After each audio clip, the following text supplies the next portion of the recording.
प्रधानमंत्री साहब ने 5 जनवरी ਨੂੰ ਆਉਣਾ ਸੀ। ਉਹ ਆਏ ਵੀ ਸੀ ਉਸ ਦਿਨ। ਕਾਫੀ ਸਾਨੂੰ ਉਮੀਦਾਂ ਸੀ ਕਾਫੀ ਐਲਾਨ ਹੋਣਗੇ, ਪਰ ਉਸ ਦਿਨ ਤੁਹਾਨੂੰ ਪਤਾ ਹੀ ਹੈ ਸਾਜ਼ਿਸ਼ ਕਰਕੇ ਉਹ ਰੈਲੀ ਕੈਂਸਲ ਕਰਾਣੀ ਪਈ, ਸਿਰੇ ਨਹੀਂ ਚੜ੍ਹ ਸਕੀ। ਮਿਨਿਸਟਰ ਸਾਹਿਬ ਤੋਂ ਉਸ ਦਿਨ ਪ੍ਰਾਈਮ ਮਿਨਿਸਟਰ ਸਾਹਿਬ ਨੇ ਆ ਕੇ ਐਲਾਨ ਕਰਨੇ ਸੀ, ਪਰ ਸਰਕਾਰ ਨੇ, ਮੌਜੂਦਾ ਸਰਕਾਰ ਨੇ, ਸਟੇਟ ਗਵਰਨਮੈਂਟ ਨੇ ਉਹ ਸੈਬੋਟੇਜ ਕੀਤਾ। जो पंजाब के उत्ते जो कर्जा हैगा सब वो भी बहुत सीरीयस कर्जा है, क्योंकि सारा जो साडा जो थोड़ी बहुत इनकम हैगी पंजाब दे विच वो तो किश्तां दे विच निकल जाती। मोदी साहब ऐसे नहीं है, वो किसानां दे पूरे हमदर्दी है और इस करके उन्होंने माफ़ी मांगी। सरकार, सेंट्रल सरकार, पंजाब सरकार और किसान दे जो मुख आगू हैं वो आपां बह के उन्हां दे नाल एक इस तरीके की पॉलिसी कढांगे जो वो चाहते हैं। मैंने यकीन है कि किसान और सरकार मिल के इस तरीके की पॉलिसियाँ करेंगे जिसमें सारे का फायदा है। और अज जब मैं गया पिंडा के भी मैंने ऐसा कोई महसूस नहीं हुआ। किसान भी अपने देश के खिलाफ थोड़े हैं, वो भी अपने हक से 6 करोड़ कोई कह रहा है, 8 करोड़ कोई कहता है, एक बार 10 करोड़ कह रही है, तो फिर वो पैसा कितने आया? जो वो कोई गलत नहीं किया किसी ने, तो पैसा कितने पड़े से उत्थे 10 करोड़। मेरे ख्याल में 36 सीटा से ऐलान किया है, 34 ਦੇ ਕੀਤਾ, ਅੱਗੇ ਵੀ ਕਰਨੀ ਹੈ। ਹਾਲੇ ਵਿਦਆਊਟ ਸੀਟ ਐਲੋਕੇਸ਼ਨ ਤੁਸੀਂ ਕਿਵੇਂ ਕਹਿ ਸਕਦੇ ਹੋ? ਲੋਕਾਂ ਦੇ ਨਾਲ ਤਾਂ ਮੇਰਾ ਪੂਰਾ ਸੰਪਰਕ ਸੀ, ਮਿਲਣਾ ਜੁਲਣਾ ਸੀਗਾ। ਮੈਂ ਸਿਆਸਤ ਛੱਡਤੀ ਸੀ, क्योंकि जिस टाइम में 2014 से जब मैं अपना इस्तीफ़ा दिता, मैं सियासत से अपनी पार्टी तो बहुत दुखी सी। मैं दिलों काम कर रहा सी, दिन रात एक की कैप्टन साहब के नाल मिल के। और जब मैंने महसूस हुआ कि यार ये तो किसी की इज्जत मान सत्कार नहीं करते, तो मैं छो पापा की लेना, मैं कोई तनख्वाह दे रहा नहीं। जब तक एम्प्लॉयमेंट जनरेट नहीं होती पंजाब के विच, संगरूर दे विच, पंजाब का कुछ नहीं हो सकता। ਪੰਜਾਬੀ ਨੈਸ਼ਨਲ ਟੀਵੀ ਦੇਖਦੇ ਦਰਸ਼ਕਾਂ ਦਾ ਸਵਾਗਤ। ਮੈਂ ਗੁਰਨਾਮ ਸਿੰਘ ਬਿਲਗਾ ਤੇ ਇਸ ਵਕਤ ਪੰਜਾਬ ਦੇ ਵਿੱਚ ਚੋਣ ਮੁਹਿੰਮ ਪੂਰੀ ਤਰ੍ਹਾਂ ਭਖ ਚੁੱਕੀ ਆ, ਜਿਹਦੇ ਵਿੱਚ ਸੰਗਰੂਰ ਜ਼ਿਲ੍ਹਾ ਬਹੁਤ ਵੱਡੇ ਪੱਧਰ ਤੇ ਇੱਕ ਚਰਚਾ ਦਾ ਕੇਂਦਰ ਬਣਿਆ ਹੋਇਆ। ਭਾਜਪਾ ਵੱਲੋਂ ਆਪਣੀ 34 ਉਮੀਦਵਾਰਾਂ ਦੀ ਲਿਸਟ ਜਾਰੀ ਕਰ ਦਿੱਤੀ ਗਈ ਹੈ, ਜਿਹਦੇ ਵਿੱਚ ਅਰਵਿੰਦ ਖੰਨਾ ਜੀ ਸੰਗਰੂਰ ਤੋਂ ਪਹਿਲਾਂ ਵੀ ਸੇਵਾ ਕਰ ਚੁੱਕੇ ਆ ਤੇ ਇਸ ਵਾਰ ਫਿਰ ਕਿਸਮਤ ਜਮਾਉਣ ਲਈ ਲੋਕਾਂ ਵਿੱਚ ਜਾ ਰਹੇ ਆ। ਕਰਦੇ ਆ ਅਰਵਿੰਦ ਖੰਨਾ ਜੀ ਨਾਲ ਗੱਲ ਕਿ ਸੰਗਰੂਰ ਹਲਕਾ ਇਸ ਵਾਰ ਆਪਣੀ ਕਿਸਮਤ ਦੇ ਵਿੱਚ ਕਿਸ ਵਿਧਾਇਕ ਦੀ ਸੇਵਾ ਲੈਣੀ ਚਾਹੁੰਦਾ। ਖੰਨਾ ਸਾਹਿਬ ਨਿੱਘਾ ਜੀ ਆਏ। ਖੰਨਾ ਸਾਹਿਬ, ਸੰਗਰੂਰ ਧੂਰੀ ਤੁਹਾਡਾ ਵੱਡੇ ਪੱਧਰ 'ਤੇ ਤੁਹਾਡਾ ਇਸ ਹਲਕੇ ਦੇ ਨਾਲ ਲਗਾਓ ਰਿਹਾ, ਤੁਸੀਂ ਪਹਿਲਾਂ ਵੀ 2 ਵਾਰ ਸੇਵਾ ਕਰ ਚੁੱਕੇ ਹੋ। ਕਿਹੜਾ ਉਹ ਵਿਜ਼ਨ ਹੈ ਜਿਹੜਾ ਵਿਜ਼ਨ ਲੈ ਕੇ ਇਸ ਵਾਰ ਨਵੇਂ ਤੌਰ 'ਤੇ ਪੰਜਾਬ ਦੇ ਲੋਕਾਂ ਲਈ ਲੋਕਾਂ ਵਿੱਚ ਜਾ ਰਿਹਾ? देखो जी, मैं तो जो साडी पार्टी है बीजेपी पार्टी, तो मैं जो देखा है जिस तरीके नाल बीजेपी ने ਵੱਖ-ਵੱਖ सूबਿਆਂ ਦੇ ਵਿੱਚ सरकार बनाई है और जिस तरीके की पॉलिसियाँ कढ़ी हैं, जिस तरीके नाल उस सूबਿਆਂ ਦੇ ਵਿੱਚ तरक्की कराई है, मैं तो वही विजन पंजाब ਦੇ ਵਿੱਚ इंप्लीमेंट करने की कोशिश करांगे। ਆਪਾਂ पंजाब ਅੱਜ पंजाब ਦੇ ਵਿੱਚ बहुत सारे मसले हैं, पर मुख्य 2 मसले हैं, किसानी ਤੇ रोज़गारी नाल बहुत सारी चीज़ां रिलेटेड हैं। आप ड्रग्स की गल करिए या किसी होर की गल करिए, ਉਹਦਾ मुख्य प्रॉब्लम रोज़गारी है। जब तक आप पंजाब ਦੇ ਵਿੱਚ रोज़गारी नहीं पैदा करते और नौजवानों ਨੂੰ बिजी नहीं रखते, ਉਹ फिर ਵੱਖਰੀ चीज़ां करते। तो पंजाब ਦੇ ਵਿੱਚ ਇਹ मेरे लिए तो मुख्य मुद्दे हैं, और मैं यकीनन दोनों कह सकता कि ये 2 जो मुख्य मुद्दे हैं, और जो बाकी सारे मुद्दे हैं उस मुद्दे तो सानू जे कोई मदद कर सकता है तो सेंट्रल सरकार है। सेंट्रल सरकार दे विच बीजेपी की सरकार है, और सानू पता है नरेंद्र मोदी जी प्राइम मिनिस्टर साहब की सोच है। वो उस जो प्राइम मिनिस्टर साहब ने मॉडल इंडिया दे विच लागू किया है, जो प्राइम मिनिस्टर साहब ने वो मॉडल यूपी दे विच लागू किया सी, जो हरियाणा दे विच चलिया, वो मॉडल सानू पंजाब दे विच इंप्लीमेंट करने की लोड़ है।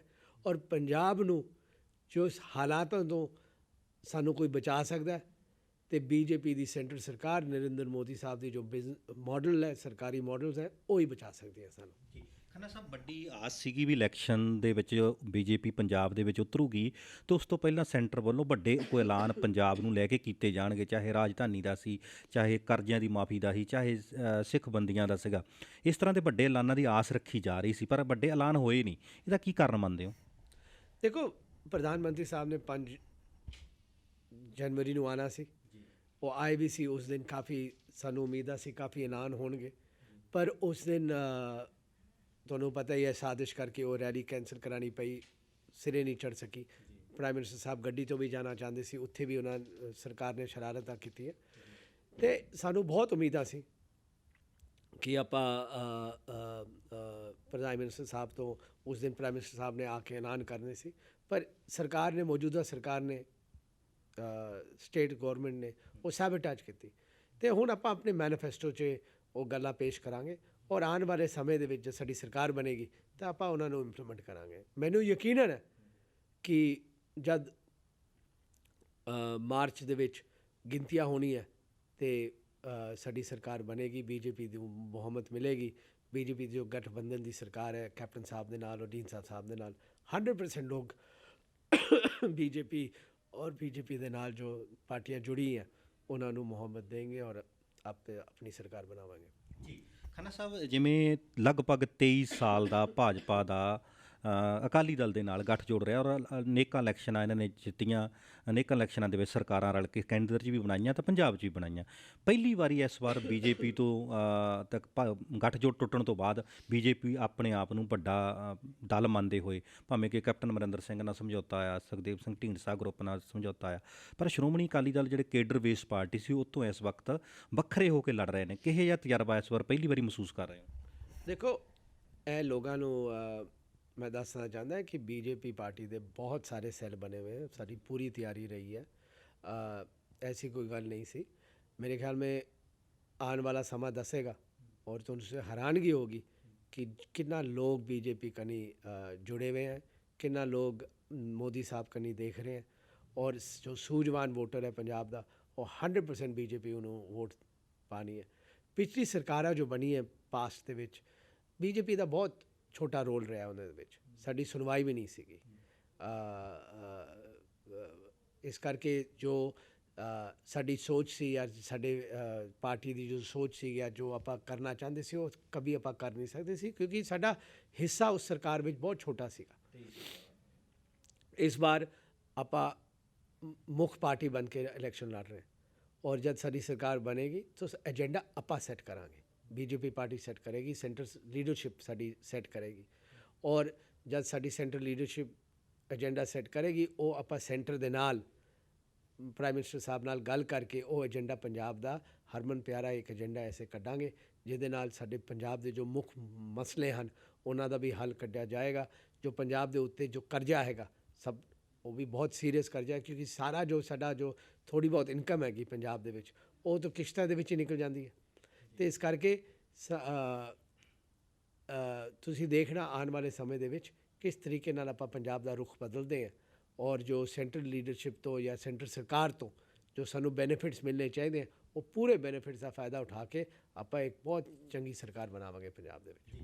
ਖੰਨਾ ਸਾਹਿਬ, ਜਿਵੇਂ ਤੁਸੀਂ ਵੀ ਜਾਣਦੇ ਹੋ ਕਿ ਖੇਤੀ ਅੰਦੋਲਨ ਚੱਲਿਆ ਲਗਭਗ 1.5 ਸਾਲ ਦੇ ਕਰੀਬ, ਸਰਕਾਰ ਨੇ ਕਾਨੂੰਨ ਲਿਆਂਦੇ, ਸਰਕਾਰ ਦਾ ਮੰਨਣਾ ਸੀ ਕਿ ਅਸੀਂ ਭਲੇ ਲਈ ਲਿਆਂਦੇ ਆ, ਪਰ ਕਿਸਾਨ ਜਿਹੜੇ ਸੀ ਕਹਿੰਦੇ ਸਾਡਾ ਨੁਕਸਾਨ ਹੋ ਰਿਹਾ।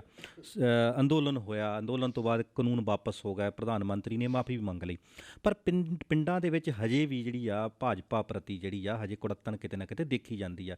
ਕੀ ਹੁਣ ਜਦੋਂ ਤੁਸੀਂ ਇਲੈਕਸ਼ਨਾਂ 'ਚ ਜਾਓਗੇ ਤਾਂ ਤੁਹਾਨੂੰ ਉਸ ਦਾ ਵਿਰੋਧ ਜਿਹੜਾ ਆ ਉਹ ਪਿੰਡਾਂ ਵਿੱਚ ਦੇਖਣ ਨੂੰ ਜਿਹੜਾ ਮਿਲ ਰਿਹਾ ਉਹਦਾ ਕਿੱਦਾਂ ਸਾਹਮਣਾ ਕਰੋਗੇ? देखो, पिंडा दे विच जो किसान हैं, किसान नूं भी पता है कि प्रधानमंत्री साहब ने कानून वापस ले लेते हैं।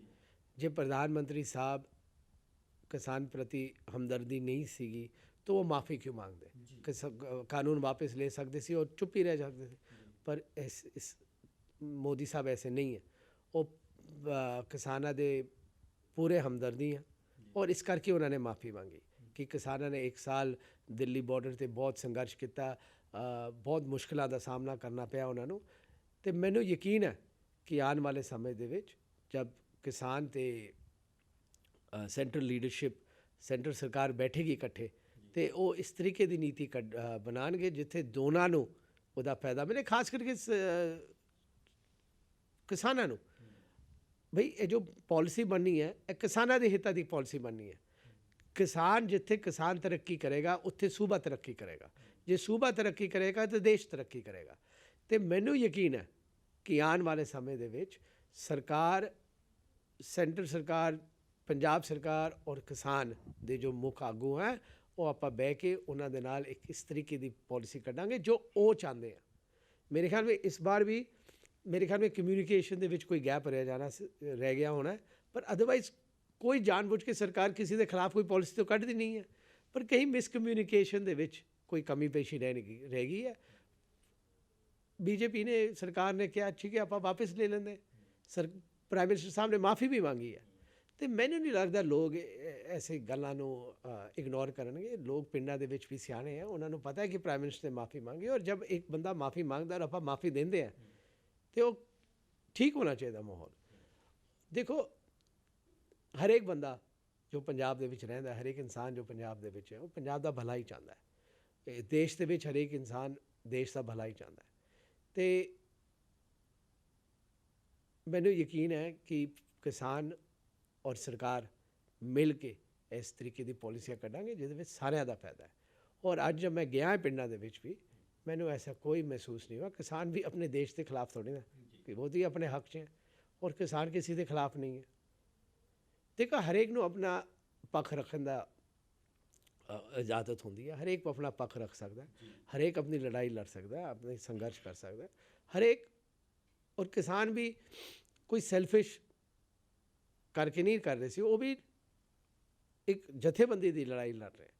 ਆਪਾਂ ਵੀ ਉਸੀ ਜਥੇਬੰਦੀ ਨਾਲ ਹੈਗੇ। ਮੈਨੂੰ ਪਤਾ ਹੈ ਕਿਸਾਨ ਕਿੰਨਾ ਇੰਪੋਰਟੈਂਟ ਹੈ, ਔਰ ਮੈਂ ਯਕੀਨਨ ਕਹਿ ਸਕਦਾ ਮੇਰੇ ਕਿਸਾਨ ਭਰਾਵਾਂ ਨੂੰ ਕਿ ਮੈਂ ਉਹਨਾਂ ਦੇ ਨਾਲ ਹੈ ਇਸ ਲੜਾਈ ਦੇ ਵਿੱਚ, ਔਰ ਮੈਂ ਉਹਨਾਂ ਦੀ ਆਵਾਜ਼ ਦਿੱਲੀ ਪਹੁੰਚਾਵਾਂਗਾ। ਔਰ ਮੈਨੂੰ ਪਤਾ ਹੈ ਕਿ ਮੈਨੂੰ ਪਹੁੰਚਾਉਣ ਦੀ ਲੋੜ ਵੀ ਨਹੀਂ ਹੈ। ਹਕੀਕਤ ਤਾਂ ਇਹ ਹੈ ਕਿਉਂਕਿ ਮੈਨੂੰ ਪਤਾ ਹੈ ਕਿ ਸੈਂਟਰ ਲੀਡਰਸ਼ਿਪ ਬੀਜੇਪੀ ਦੀ ਔਰ ਸੈਂਟਰ ਸਰਕਾਰ ਜੋ ਹੈਗੀ ਉਹ ਕਿਸਾਨਾਂ ਦੇ ਹੱਕ ਦੀ ਸੋਚਦੀ ਹੈ। ਔਰ ਆਉਣ ਵਾਲੇ ਸਮੇਂ 'ਚ ਤੁਸੀਂ ਆਪ ਦੇਖੋਗੇ ਕਿ ਕਿਸ ਤਰੀਕੇ ਨਾਲ ਕਿਸਾਨਾਂ ਦੇ ਨਾਲ ਸੰਪਰਕ ਬਣਾ ਕੇ ਗੱਲਬਾਤ ਕਰਕੇ ਇੱਕ ਐਸੀ ਪਾਲਿਸੀ ਕੱਢੀ ਜਾਣੀ ਹੈ ਜਿਹਦੇ ਸਾਰਿਆਂ ਨੂੰ ਖੁਸ਼ੀ ਹੋਗੀ ਉਸ ਪਾਲਿਸੀ ਤੋਂ। ਮਿਲਦੇ ਹਾਂ ਇੱਕ ਬ੍ਰੇਕ ਤੋਂ ਬਾਅਦ। ਖੰਨਾ ਸਾਹਿਬ ਨਾਲ ਹੋਰ ਗੱਲਾਂ ਬਾਤਾਂ ਸੰਗਰੂਰ ਸ਼ਹਿਰ ਦੀਆਂ ਕਰਦੇ ਹਾਂ ਅਤੇ ਪੰਜਾਬ ਸਰਕਾਰ ਵੱਲੋਂ ਜੋ ਭਾਜਪਾ ਉੱਪਰ ਇਲਜ਼ਾਮ ਲਾਏ ਜਾਂਦੇ ਆ ਉਹਨਾਂ ਦੀਆਂ ਬਾਰੇ ਵੀ ਗੱਲਾਂ ਕਰਦੇ ਹਾਂ। ਮਿਲਦੇ ਹਾਂ ਬ੍ਰੇਕ ਤੋਂ ਬਾਅਦ। ਸਵਾਗਤ ਹੈ ਬ੍ਰੇਕ ਤੋਂ ਬਾਅਦ। ਕਰਦੇ ਖੰਨਾ ਸਾਹਿਬ ਨਾਲ ਗੱਲ। ਖੰਨਾ ਸਾਹਿਬ, ਪੰਜਾਬ ਸਰਕਾਰ ਦੇ ਮੁੱਖ ਮੰਤਰੀ ਚਰਨਜੀਤ ਸਿੰਘ ਚੰਨੀ ਖਾਸ ਕਰਕੇ ਪਿਛਲੇ ਕੁਝ ਦਿਨਾਂ ਤੋਂ ਇਲਜ਼ਾਮ ਲਾ ਰਹੇ ਨੇ ਕਿ ਭਾਜਪਾ ਜਿਨ੍ਹਾਂ ਰਾਜਾਂ ਵਿੱਚ ਵੀ ਚੋਣ ਹੁੰਦੀ ਆ ਉਹਨਾਂ ਰਾਜਾਂ ਵਿੱਚ ਜਿਹੜੀਆਂ ਕੇਂਦਰੀ ਏਜੰਸੀਆਂ ਈਡੀ ਹੋ ਗਈ, CBI ਹੋ ਗਈ ਜਾਂ ਹੋਰ ਕੇਂਦਰੀ ਏਜੰਸੀਆਂ, ਉਹਨਾਂ ਦਾ ਇਸਤੇਮਾਲ ਕਰਕੇ ਦਬਾਅ ਬਣਾਉਂਦੇ ਆ, ਪ੍ਰੈਸ਼ਰ ਬਣਾਉਂਦੇ ਆ ਤਾਂ ਕਿ ਦੂਜੀਆਂ ਪਾਰਟੀਆਂ ਨੂੰ ਦਬਾਇਆ ਜਾ ਸਕੇ। ਕਿਵੇਂ ਦੇਖਦੇ ਹੋ? ਨਹੀਂ, ਮੈਂ ਬਿਲਕੁਲ ਗਲਤ ਹੈ ਗੱਲ। ਕੋਈ ਜ਼ਬਰਦਸਤੀ ਤੋਂ ਕੋਈ ਐਸੀ ਚੀਜ਼ਾਂ ਨਹੀਂ ਕਰਦਾ, ਔਰ ਜਿੱਥੇ ਕੋਈ ਘੁਟਾਲਾ ਨਾ ਹੋਇਆ ਹੋ ਤਾਂ ਉੱਥੇ ਲੋਕ ਪਹੁੰਚ ਵੀ ਨਹੀਂ ਜਾਂਦੇ। ਕੋਈ ਜਿੱਥੇ ਕੋਈ घोटाला ही हुआ हो रहा है उसके बाद ही कोई बंदे पहुँच सकते। तो ये तो रूटीन इंक्वायरीज होंगी हैं, रूटीन चीज़ें होंगी हैं। ये मेरे ख्याल में बिल्कुल अगेन मिस इनफॉर्मेशन फैलाने की कोशिश की जा रही है। ऐसी कोई गल ही नहीं है बिल्कुल भी। उत्थे जिथे भी रेड हुई है, हुण मैनूं नहीं पता उन्हां दी की रिश्तेदारी है चन्नी साहब नाल। मेरे ख्याल में सेंट्रल लीडरशिप नूं भी इस गल्लां 'च कोई उन्हां नूं कोई समा नहीं है। ये तो रूटीन इनकुआरीज होंगी है, रूटीन चीज़ां होंगी है। जिथे घोटाला है उत्थे घोटाला है, जिथे कोई कांड हो रहा उत्थे जे पुलिस पहुँच जाती तो आप थोड़ी ना कह सकते कि सरकार ने भेजता है। ये तो रूटीन जी चीज़ां है। मैं नहीं खन्ना साहब फैक्ट दे रहे हैं कि पश्चिमी बंगाल इलैक्शन च भी बीजेपी ने इदां ही कीता ते हुणे 2018 का कोई केस दर्ज हैगा। सिर्फ हुण चन्नी दी लोकां विच लोकप्रियता बहुत वध गई सी, उहनूं लैके भाजपा हुण इदां दा छलंदर कर रही है। गलत है, गलत प्रचार है। मैं नहीं इस गल से सहमत है बिल्कुल भी, और मैं इस कोई टिप्पणी भी नहीं देना चाहता क्योंकि वेस्ट ऑफ टाइम है। ये गल बिल्कुल गलत है, गलत प्रचार किया जा रहा है। और उत्थे पैसा फड़िया गया 6 करोड़ कोई कह रहा है, 8 करोड़ कोई कहता, अखबार 10 करोड़ कह रही है। तो फिर वो पैसा कित्थे आया? जे वो कोई गलत नहीं किया किसी ने तो पैसा कित्थे पड़िया सी उत्थे 10 करोड़। तो ये गल्लां मेरे ख्याल में कानून अपना एक्शन लेगा और जो सच्चाई है सच्चाई निकल जाएगी। मैनू नहीं लगता ये किसी ने जानबूझ के ਚੰਨੀ ਸਾਹਿਬ ਦੇ ਕਿਸੇ ਰਿਸ਼ਤੇਦਾਰ ਤੇ ਸੈਂਟਰਲ ਲੀਡਰਸ਼ਿਪ ਨੇ ਕੋਈ ਰੇਡ ਕਰਾਈ ਹੈ, ਗਲਤ ਇਨਫੋਰਮੇਸ਼ਨ ਫੈਲਾਈ ਜਾ ਰਹੀ ਹੈ। ਸਰਕਾਰੀ ਡਿਪਾਰਟਮੈਂਟਸ ਆਪਣੇ ਆਪ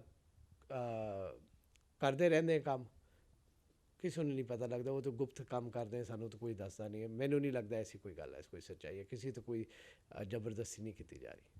ਭਾਵੇਂ ਕਿ ਕੱਲ੍ਹ ਹੀ ਭਾਜਪਾ ਦੀਆਂ ਸੀਟਾਂ ਦੀ ਅਲੋਟਮੈਂਟ ਹੋਈ ਆ, ਨਾਮ ਆਏ ਨੇ। ਇੱਕ ਸਰਵੇ ਚੱਲ ਰਿਹਾ ਸੀ ਪੰਜਾਬ, ਜਿਹਦੇ ਵਿੱਚ ਆਮ ਆਦਮੀ ਪਾਰਟੀ ਨੂੰ ਪੂਰਾ ਉੱਪਰ ਦਿਖਾਇਆ ਗਿਆ ਅਤੇ ਭਾਜਪਾ ਦੀਆਂ 2-4 ਸੀਟਾਂ ਤਕਰੀਬਨ ਸਾਰੇ ਚੈਨਲਾਂ ਨੇ ਦਿਖਾਈਆਂ ਨੇ।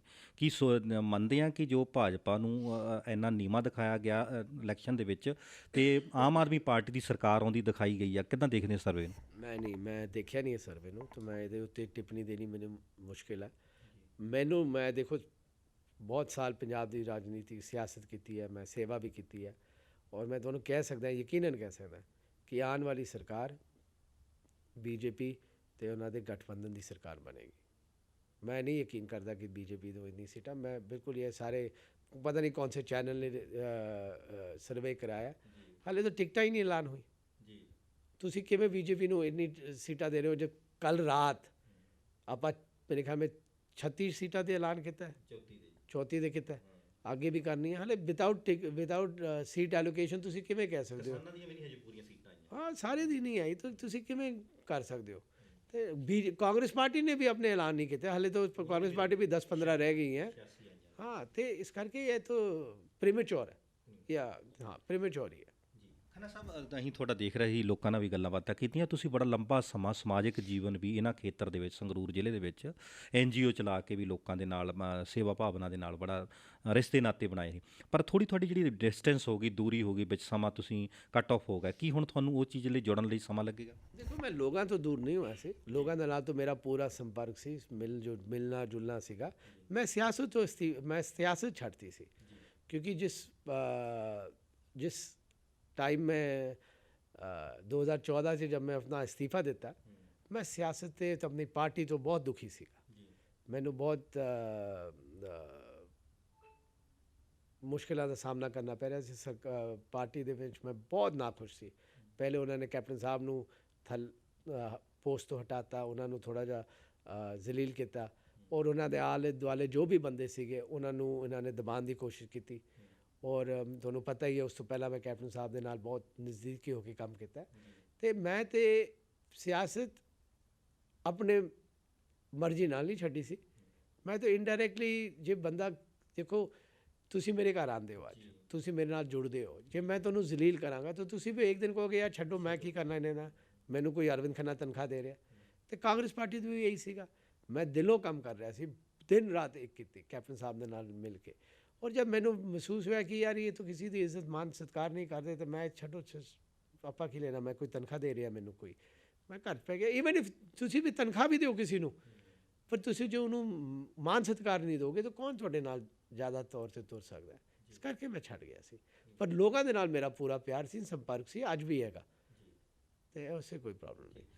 ਅੰਤਮ ਸਵਾਲ, ਖੰਨਾ ਸਾਹਿਬ, ਆਪਾਂ ਸੰਗਰੂਰ ਹਲਕੇ ਨੂੰ ਤੁਸੀਂ ਬਹੁਤ ਬਿਹਤਰ ਜਾਣਦੇ ਹੋ, ਤੁਸੀਂ ਜੁੜੇ ਹੋਏ ਹੋ, ਕੋਈ ਇੱਕ ਇੱਦਾਂ ਦਾ ਵਿਜ਼ਨ ਜਿਹੜਾ ਹੋਵੇ ਸੰਗਰੂਰ ਹਲਕੇ ਦੀ, ਜਿਹੜਾ ਹਜੇ ਤੱਕ ਤੁਹਾਨੂੰ ਲੱਗ ਰਿਹਾ ਵੀ ਆਹ ਚੀਜ਼ ਸੰਗਰੂਰ ਹਲਕੇ ਚਾਹੀਦੀ ਸੀ ਯਾਰ, ਹੋਈ ਨਹੀਂ ਸਕੀ, ਵੀ ਭਾਜਪਾ ਦੀ ਸਰਕਾਰ ਆਉਂਦੀ, ਤੁਸੀਂ MLA ਬਣਦੇ, ਕੀ ਵਿਜ਼ਨ ਹੈ ਸੰਗਰੂਰ ਲਈ ਤੁਹਾਡਾ? ਦੇਖੋ, ਇਹ ਇਕੱਲੇ ਸੰਗਰੂਰ ਵਾਸਤੇ ਨਹੀਂ ਹੈ, ਪੂਰੇ ਪੰਜਾਬ ਪੱਧਰ 'ਤੇ ਹੈ। ਇੰਡਸਟਰੀਲਾਈਜੇਸ਼ਨ, ਸਾਨੂੰ ਇੰਡਸਟਰੀ ਪੈਦਾ ਕਰਨੀ ਹੈ ਪੰਜਾਬ ਦੇ ਵਿੱਚ, ਸਾਨੂੰ ਇੰਪਲੋਇਮੈਂਟ ਜਨਰੇਟ ਕਰਨੀ ਹੈ। ਜਦ ਤੱਕ ਇੰਪਲੋਇਮੈਂਟ ਜਨਰੇਟ ਨਹੀਂ ਹੁੰਦੀ ਪੰਜਾਬ ਦੇ ਵਿੱਚ, ਸੰਗਰੂਰ ਦੇ ਵਿੱਚ, ਪੰਜਾਬ ਦਾ ਕੁਛ ਨਹੀਂ ਹੋ ਸਕਦਾ। ਔਰ ਇੰਡਸਟਰੀਲਾਈਜੇਸ਼ਨ ਜਾਂ ਇੰਪਲੋਇਮੈਂਟ ਕਿਵੇਂ ਕ੍ਰੀਏਟ ਕਰਾਂਗੇ? ਇੰਡਸਟਰੀ ਪੈਦਾ ਕਰਕੇ। ਇੰਡਸਟਰੀ ਕਿਵੇਂ ਆ ਸਕਦੀ ਹੈ ਪੰਜਾਬ ਦੇ ਵਿੱਚ? ਜੇ ਸੈਂਟਰ ਸਰਕਾਰ ਇੰਡਸਟਰੀ ਨੂੰ ਇਨਕਰੇਜ ਕਰੇ ਕਿ ਜੋ ਤੁਸੀਂ ਜਾ ਕੇ ਪੰਜਾਬ ਦੇ ਇੰਡਸਟਰੀ ਛੂਟ ਮਿਲ ਸਕਦੀ, ਹਾਂ, ਮਿਲਣੀ ਚਾਹੀਦੀ ਹੈ, ਨਾ ਤਾਂ ਕੌਣ ਆਏਗਾ ਪੰਜਾਬ ਦੇ ਵਿੱਚ? ਔਰ ਇਹ ਛੂਟ ਕੌਣ ਦੇ ਸਕਦਾ ਹੈ? ਸੈਂਟਰ ਸਰਕਾਰ ਦੇ ਸਕਦੀ ਹੈ। ਜੰਮੂ ਦੇ ਵਿੱਚ ਵੀ ਕੀਤਾ ਸੀ, ਬੱਦੀ ਦੇ ਵਿੱਚ ਵੀ ਕੀਤਾ ਸੀ, ਉੱਤਰਾਂਚਲ ਦੇ ਵਿੱਚ ਵੀ ਕੀਤਾ ਸੀ। ਆਪਾਂ ਇੰਡਸਟਰੀ ਨੂੰ ਇਨਕਰੇਜ ਕਰਨਾ, ਔਰ ਇੰਡਸਟਰੀ ਨੂੰ ਜੋ ਉਹਦੇ ਬਾਅਦ ਜੋ ਛੂਟ ਮਿਲਣੀ ਹੈ ਉਹ ਸੈਂਟਰ 'ਚੋਂ ਹੀ ਮਿਲ ਸਕਦੀ ਹੈ। ਸਾਡੇ ਪੱਲੇ ਤਾਂ ਹੈ ਨਹੀਂ, ਪੰਜਾਬ ਸਰਕਾਰ ਦੇ ਖਜ਼ਾਨੇ ਖਾਲੀ, ਆਪਾਂ ਕੀ ਛੂਟ ਦੇ ਦੇਣਗੇ ਲੋਕਾਂ ਨੂੰ? ਔਰ ਕਿਉਂ ਕੋਈ ਬੰਦਾ ਆਪਣੀ ਪ੍ਰਾਈਵੇਟ ਫੈਕਟਰੀ ਇੱਥੇ ਨੁਕਸਾਨ 'ਚ ਚਲਾਏਗਾ? ਉਹਨੂੰ ਕੋਈ ਨਾ ਕੋਈ ਮਦਦ ਤਾਂ ਚਾਹੀਦੀ ਹੈ ਕਿ ਚਲੋ ਮੈਂ ਤੁਹਾਨੂੰ ਇਹ ਇਨਸੈਂਟਿਵ ਦੇ ਰਿਹਾ, ਤੁਸੀਂ ਜਾ ਕੇ ਪੰਜਾਬ 'ਤੇ ਇੰਡਸਟਰੀ ਸ਼ੁਰੂ ਕਰੋ, ਸੈਂਟਰ ਸਰਕਾਰ ਤੁਹਾਡੀ ਇੰਨੇ ਸਾਲ ਤੱਕ ਇੰਨੀ ਮਦਦ ਕਰੇਗੀ। वो जब इंडस्ट्री लगेगी तो साड़ी एम्प्लॉयमेंट क्रिएट होगी, एम्प्लॉयमेंट क्रिएट होगी तो एंटरप्रेन्योरशिप क्रिएट होगी, स्किल डेवलपमेंट सेंटर बनेंगे, ਇਹ ਸਾਰੀ ਚੀਜ਼ਾਂ ਦੇ ਵਿਕਾਸ ਹੋਊਗਾ। ਮੇਰੇ ਨਾਲ ਹੀ ਇੱਕ ਬਹੁਤ ਸਾਲ ਪਹਿਲਾਂ ਮੇਰੇ ਖਿਆਲ ਵਿੱਚ ਬਰਨਾਲਾ ਸਰਕਾਰ ਦਾ ਸਮਾਂ ਸੀਗਾ ਜਦ ਇੱਥੇ ਚੰਨੋ ਇੱਕ ਪਲਾਂਟ ਲੱਗਿਆ ਸੀ ਜੀ ਪੈਪਸੀ ਦਾ। ਇਹ ਬਰਨਾਲਾ ਸਾਹਿਬ ਦੇ ਟਾਈਮ ਤੇ ਲੱਗਿਆ ਸੀ। ਕੈਪਟਨ ਸਾਹਿਬ ਮੇਰੇ ਖਿਆਲ ਵਿੱਚ ਐਗਰੀਕਲਚਰ ਮੰਤਰੀ ਸੀਗੇ। ਤੁਸੀਂ ਉੱਥੇ ਜਾ ਕੇ ਦੇਖੋ ਚੰਨੋ ਦਾ ਆਲੇ ਦੁਆਲੇ ਕਿੰਨੀ ਡਿਵੈਲਪਮੈਂਟ ਹੋਈ ਹੈ ਇੱਕ ਛੋਟੀ ਫੈਕਟਰੀ ਨਾਲ। ਚੰਨੋ ਫੈਕਟਰੀ ਬਹੁਤ ਛੋਟੀ ਹੈ। ਜੇ ਐਸੀ ਪੰਜਾਬ ਦੇ ਵਿੱਚ ਵੱਡੀ ਫੈਕਟਰੀ ਆ ਜਾਣ ਤਾਂ ਕਿੰਨਾ ਵਿਕਾਸ ਹੋ ਸਕਦਾ ਪੰਜਾਬ ਦਾ। ਸਮਾਂ ਦੱਸੇਗਾ ਆਪਾਂ ਕਿਵੇਂ ਕਰਕੇ ਲਾਵਾਂਗੇ। ਵੱਡੇ ਚਿਹਰੇ ਨੇ ਭਗਵੰਤ ਸਿੰਘ ਮਾਨ ਆਮ ਆਦਮੀ ਪਾਰਟੀ ਦੇ ਸੀਐਮ ਫੇਸ ਹੋ ਗਏ ਨੇ ਤੇ ਕਾਂਗਰਸ ਵੱਲੋਂ ਵੀ ਕੈਬਨਿਟ ਮੰਤਰੀ ਜਿਹੜੇ ਤੁਹਾਡੇ ਖਿਲਾਫ ਲੜ ਰਹੇ ਨੇ। ਕਿਵੇਂ ਆਂਕਦੇ ਹੋ ਆਪਣਾ ਇੱਥੇ ਤੁਹਾਡਾ ਜਿਹੜਾ ਕੇਡਰ ਤੁਹਾਡੇ ਨਾਲ ਵਰਕ ਕਰਦਾ ਜੀ? ਮੇਰਾ ਕੈਡਰ ਬਿਲਕੁਲ ਕਾਇਮ ਹੈ। ਆਪਾਂ ਬਹੁਤ ਹੱਲਾਸ਼ਾਹੀ ਨਾਲ ਕੰਮ ਕਰ ਰਹੇ ਔਰ ਆਉਣ ਵਾਲੇ ਟਾਈਮ ਹੀ ਦੱਸੇਗਾ ਕੀ ਹੁੰਦਾ। ਖੰਨਾ ਸਾਹਿਬ ਸਾਡੇ ਨਾਲ ਜੁੜੇ, ਧੰਨਵਾਦ ਤੁਹਾਡਾ ਬਹੁਤ। ਤੁਹਾਡਾ ਵੀ ਬਹੁਤ ਬਹੁਤ ਧੰਨਵਾਦ, ਤੁਸੀਂ ਟਾਈਮ ਕੱਢਿਆ ਮੇਰੇ ਵਾਸਤੇ। Thank you. ਅਰਵਿੰਦ ਖੰਨਾ ਦਾ ਮੰਨਣਾ ਹੈ ਕਿ ਆਉਣ ਵਾਲੇ ਸਮੇਂ ਦੇ ਵਿੱਚ ਜਿਸ ਤਰ੍ਹਾਂ ਸਾਡੇ ਪਰਿਵਾਰ ਵੱਲੋਂ ਉਹਨਾਂ ਦਾ ਮੰਨਣਾ ਕਿ ਸਮਾਜਿਕ ਤੌਰ ਤੇ NGO ਚਲਾ ਕੇ ਵੀ ਇੱਥੇ ਜੁੜੇ ਰਹੇ ਨੇ, 2 ਵਾਰੀ ਵਿਧਾਇਕ ਰਹੇ ਨੇ, ਸੰਗਰੂਰ ਤੋਂ ਵੀ ਰਹੇ ਨੇ, ਧੂਰੀ ਤੋਂ ਵੀ ਰਹੇ ਨੇ ਤੇ ਖਾਸਾ ਤਜਰਬਾ ਉਹਨਾਂ ਦਾ ਇਲਾਕੇ ਵਿੱਚ ਮੰਨਿਆ ਜਾਂਦਾ ਰਾਜਨੀਤਿਕ ਪੱਖੋਂ। ਆਉਣ ਵਾਲਾ ਸਮਾਂ ਦੇਖਦੇ ਹਾਂ ਕਿ 20 ਫਰਵਰੀ ਨੂੰ ਲੋਕ ਕਿਹਨੂੰ ਚੁਣ ਕੇ ਇਸ ਵਿਧਾਨ ਸਭਾ ਭੇਜਦੇ ਨੇ। ਜੁੜੇ ਰਹੋ ਪੰਜਾਬੀ ਨੈਸ਼ਨਲ TV ਦੇ ਨਾਲ। ਉਮੀਦ ਤੁਹਾਡੀ, ਕੋਸ਼ਿਸ਼ ਸਾਡੀ।